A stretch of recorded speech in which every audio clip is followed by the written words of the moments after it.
যখন অতি ভারী বৃষ্টি হয় তখন কোনো ড্যামের বাবার ক্ষমতা নেই যে তারা সেই জল না ছেড়ে ড্যামটাকে আপনার ইচ্ছে মতো ভেঙে দেওয়ার ব্যবস্থা করবে।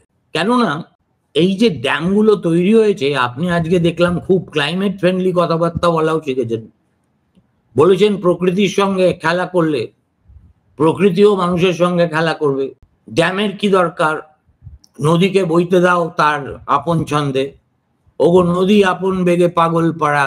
সুতরাং এই যে একটা কাব্য দিয়ে, অহেতুক যুক্তি দিয়ে একটা বিদেশি রাষ্ট্রকে পুরো কাঠগড়ায় দাঁড় করিয়ে আপনি, আপনার কোনো ধারণা নেই যে এর ফলে আপনাকে আর কেউ সিরিয়াসলি নেয় না, ফলে you have nothing to loose.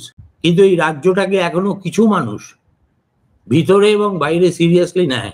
তারা দেখে, শোনে আর ভাবে, চি বাবা এই কোথায় কার হাতে পড়েছে, কাকে দিয়েছ রাজার পাট।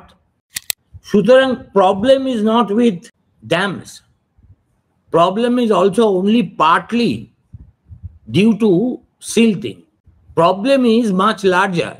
এবং সেই প্রবলেমের একটা মস্ত বড় কম্পোনেন্ট হলো পশ্চিমবঙ্গের ভিতরে যে নদীগুলো আছে, একটার পর একটা নদী, যে নদী খাত থেকে পাহাড় থেকে আসা জল বয়ে যেতে পারে, তার একটারও হাল কি সংশোধিত হয়েছে?